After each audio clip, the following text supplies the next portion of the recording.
ये कहानी एक ऐसे चूहे की होती है जो इंसानों की तरह बोलता है। इसका नाम रोस्क्यूरो होता है। ये चूहा एक सेलर का होता है। आज सेलर इस चूहे को डोर नामक राज्य में लेकर आता है। यहाँ का सूप बहुत फेमस होता है। आज यहाँ के सभी लोग रॉयल सूप फेस्टिवल मना रहे होते हैं। आज राज्य के सभी लोगों को एक शाही सूप दिया जाएगा जिससे सभी लोग बहुत खुश रहते हैं। और ये सूप एक शाही शेक बना रहा होता है। इस शेक के पास एक ऐसा जिन होता है जो इसकी सूप बनाने में मदद करता है।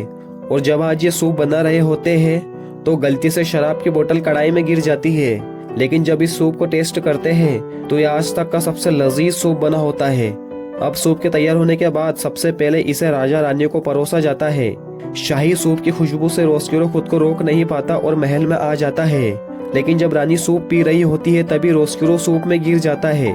और जब रानी देखती है कि एक चूहा उसके सूप में गिर गया है तो रानी को हार्ट अटैक आ जाता है और वो वहीं मर जाती है। ये देखकर सभी सिपाही रोस्क्यूरो का पीछा करने लगते हैं।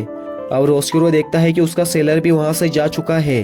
और जब उसे सिपाही मारने लगते हैं तो वो उनसे बचते हुए एक गटर में गिर जाता है जहाँ पर उसे एक बड़ा चूहा मिलता है जो सभी चूहों का लीडर होता है, जो रोस्क्यूरो को अपने साथ ले जाता है। दूसरी ओर हम देखते हैं कि रानी की मौत से राजा बहुत दुखी होता है और पूरे राज्य में चूहों के साथ ही सूप से रिलेटेड सभी चीजों को बैन कर देता है, जिससे पूरे राज्य में खामोशी छा जाती है और अचानक से डोर राज्य वीरान राज्य में बदल जाता है। राजा के इस फैसले के बाद न तो धूप निकलती है और न ही बारिश होती है। यहाँ की राजकुमारी भी राज्य की ऐसी हालत देखकर बहुत उदास हो जाती है।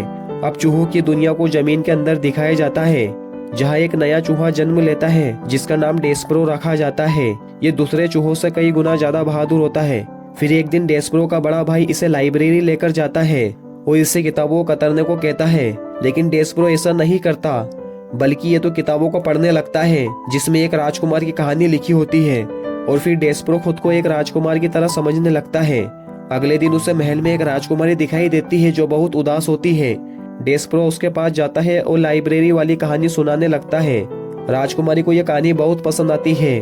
फिर डेस्परो वहां से चला जाता है। अब सबको पता चल जाता है कि डेस्परो ने इंसानों से बात की है। फिर इसे काउंसिल में लाया जाता है जहाँ पर इस पर इल्जाम होता है कि इसने चूहों के रूल्स तोड़े हैं और इसने इंसानों से बात की है। फिर इसे गटर में डाल दिया जाता है जहाँ पर ये रोस्क्यूरो से मिलता है। फिर डेस्परो और रोस्क्यूरो एक अच्छे दोस्त बन जाते हैं। अगले सीन में डेस्परो माउस वर्ल्ड की घंटी बजाने लगता है जिससे शाही शेख की नींद खुल जाती है जो सपने में सूप बनता हुआ देख रहा होता है। लेकिन जब वह उठता है तो वहाँ ऐसा कुछ भी नहीं होता। फिर अब ये सूप बनाने का फैसला लेता है और राजा के आदेश को इग्नोर करते हुए एक बार फिर से सूप बनाना शुरू कर देता है। और जैसे ही सूप की खुशबू पूरे राज्य में फैलती हुई आसमान में जाती है तो वहाँ बारिश होना शुरू हो जाती है और उसका जीनी भी वापस आ जाता है जो उसकी सूप बनाने में मदद करता है। और अब कई सालों बाद इस राज्य में धूप भी निकलने लगती है।